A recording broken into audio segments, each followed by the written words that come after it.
Sympathy for Iblis. Pleased to meet you. Hope you guess my name, because I can't settle on one. They give me so many. You fucking people give me so many. Stop it. It's distracting.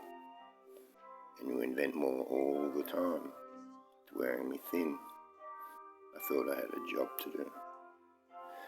Iblis this, shaitan that, Beelzebub this, Lucifer that, Satan, Diablo this, devil, demon, demon. Make up your collective mind. I'm tired of all this. The power changing names is firepower. It's my domain, you little clay jugs. Don't try to distract me with different names. I know that trick. Some of you have been grazing in the garden, haven't you? Used my own tricks against me. It's the nature of my game, and I do have to commend you lotus eaters who have upped the game. It was getting a tad boring. People have been so stupid for so long. It was too easy. No stretch of the imagination, as you clay people are fond of saying. At last, there's enough of you who have stretched your imaginations to make the game a challenge again. Pleased to meet you. What's puzzling me is the nature of your game. Really, for all I've been painted, I don't need or even want to win. Then the game ends. It's the nature of the game that will reveal that we keep playing. What do you reckon? Double or nothing?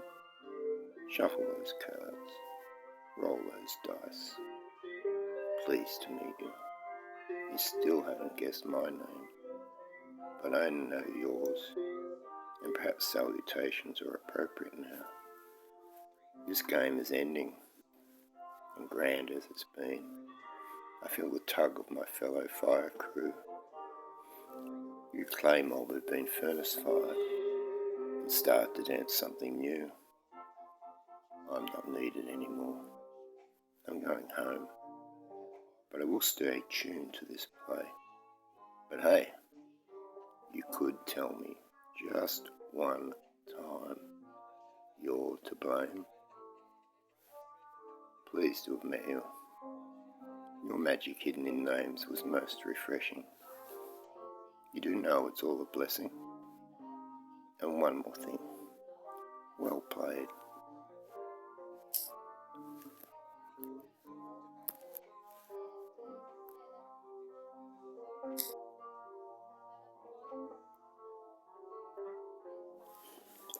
So, my dear friend and the Sufi mystic, Addo, has taken me on some deep dives of late, investigating biblical and Quranic stories.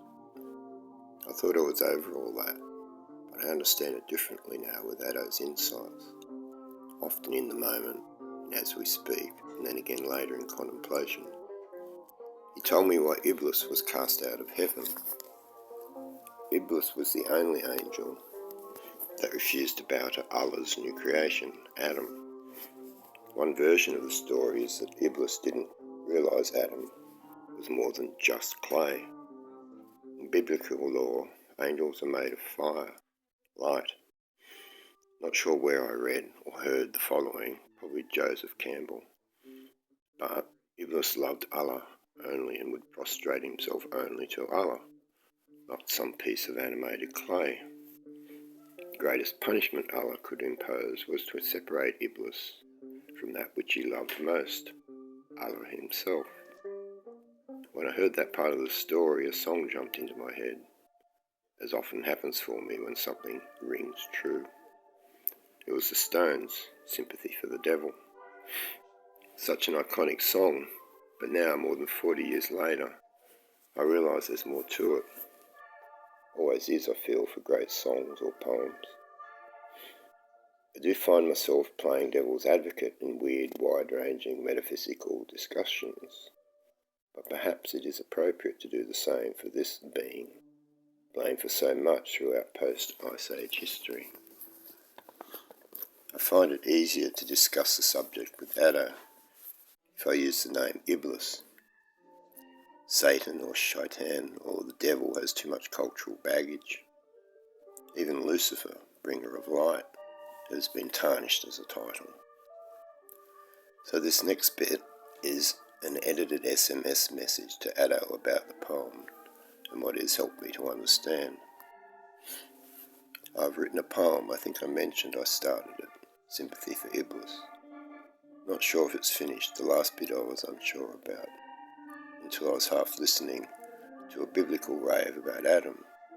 He touched on Adam being special because he knew all the names. I think he meant all the names of God, Allah.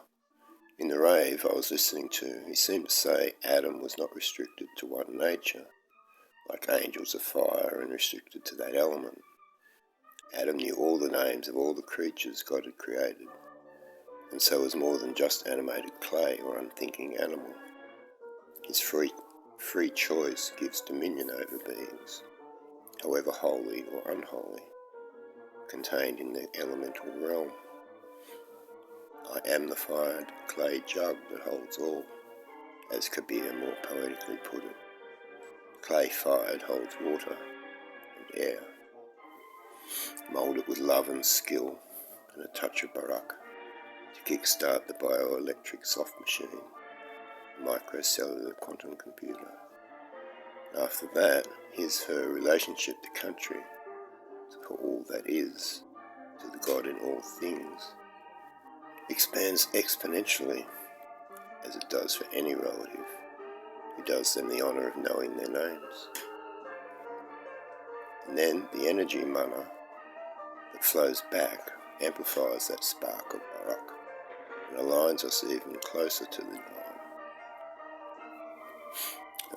Tom Waits is a favourite musician of mine. I also love the parts he's played in movies. My favourite is Tom as the devil in the Imaginarium of Dr. Parnassus. I loved how he was in it for the game, always ready to wager anew, not really holding grudges. If I must, that's how I prefer to imagine him. More tricky and mischievous and not so vicious and malign.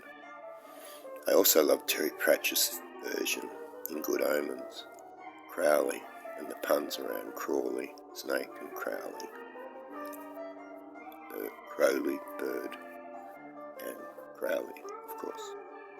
I'm sure there will be more to this story. Stay tuned.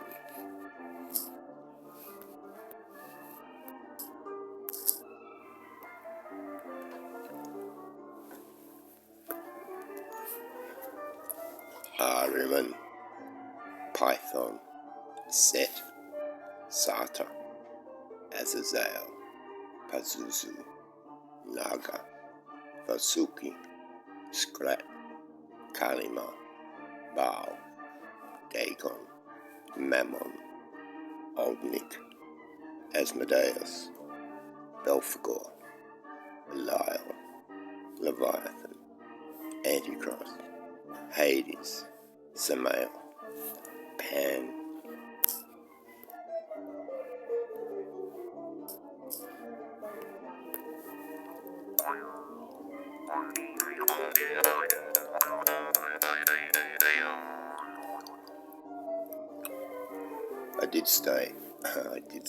I did say there is more to the story. I wanted to add a list of names given to the devil in different cultures and times to the poem at the beginning, but ruined the flow. There's also a little something warning me not to list all the names, especially not in a rhythm, as part of a poem. And of course, there are so many. I discovered those names and much more in the one wonderful book I go to for any mythological, historical information I need. It deserves its own book review, but I will introduce you now, as I want to quote from it now. It's the Women's Encyclopedia of Myths and Secrets by Barbara G. Walker, published by Harper One, www.harpercollins.com. think my copy came from Amazon, lauded, rightly so, for her scholarship, literary excellence and the deep well of information provided. The encyclopedia was first published in 1983. Anyone interested in a deeper, wider look at history, her story, spiritual paths, things shamanic and pagan and pre-religion, pre-patriarchy, will love this book. One review said, whoever ventures into this book runs the risk of being absorbed. I've known the book for 40 years and still I find new exciting information, sometimes already read, but grokked anew as I reread. There are a dozen or more pages of bibliography for any serious students.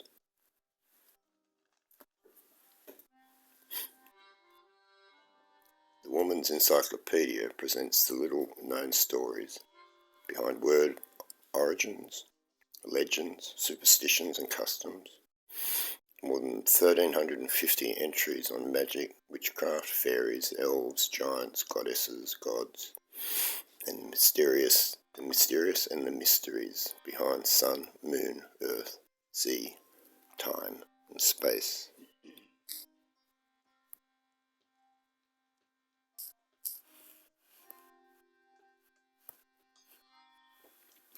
The devil. The words devil and divinity grew from the same root, Indo-European, divi, goddess, or diva, god, which became deva, or devil, in Persian. Old English, divil, D-I-V-E-L-L, can be traced to the Roman derivative divus, or divi, D-I-V-I, gods. Divine and devilish were relative terms, as the primary sense of the Hebrew words for good and evil really meant beneficial or hurtful. This pretty much sums it up. I also read somewhere that the word evil was from Old French and originally just meant someone from outside the village. And then there's demon, from the Greek daimon, D-A-I-M-O-N, sometimes with an E, a personal familiar spirit or guardian angel, like the Roman genius. Genius is also anglicised jinn, same thing, roughly synonymous with soul. The daemon of a hero could undergo apotheosis, become a god and rise to heaven, dwell among the stars, again according to the encyclopedia.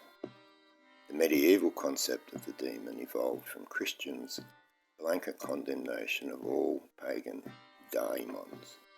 Demons were usually considered messengers and assistants of a single devil, in the same relationship to him as angels to God. Yet they were also called devils, and their master could be the demon. Europeans often visualise demons as black. On the other hand, black Africans often visualise demons as white and hairy. Before the witchcraft mania set in about the 12th or 13th centuries, there was a general understanding that demons were nothing more than the old gods and goddesses, all of whom had animal incarnations of some kind. Think pagan animal masks and animal-headed idols. And before we leave this, at least for the moment, one last extract from the encyclopedia. The Christian devil became a composite of ancient deities in a single protean form, a monotheistic transformation of a polytheistic concept. Christian nations asserted that all other nations worship devils, or the devil, under many names. The canon of saints made Christianity in effect a form of polytheism, just as a similar system of multiplying bodhisattvas created a Buddhist polytheism. Conversion of pagan gods and goddesses to saints usually accompanied the church's takeover of their shrines. Pseudo-saints often retained jurisdiction over those departments of nature that they ruled as pagan deities.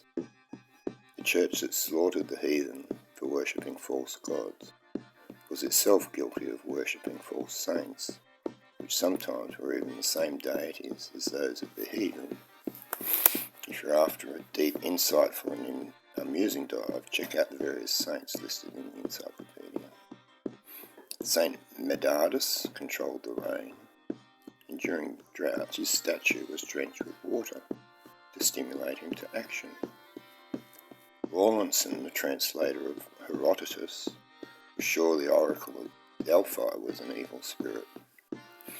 According to the 18th century German theologian Johann Beaumont, any person anywhere in the world who confesseth not that Jesus Christ is come in the flesh belongs to the devils.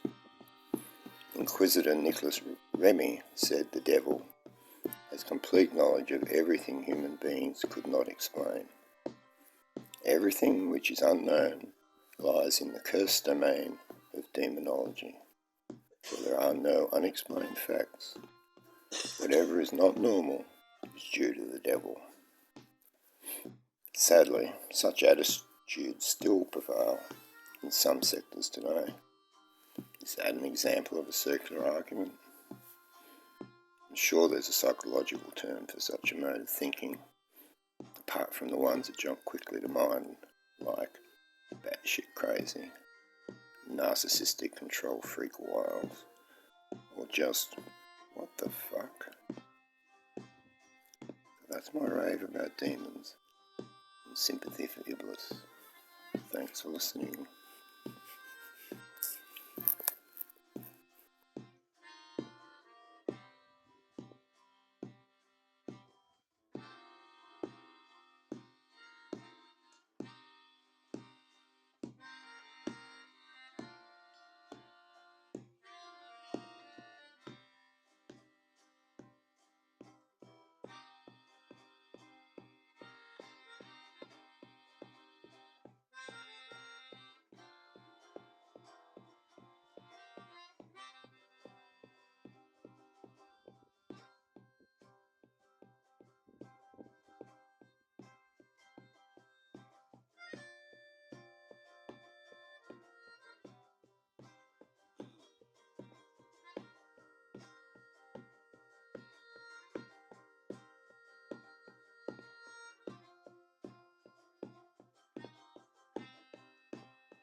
That was great. And guilty. Sounds like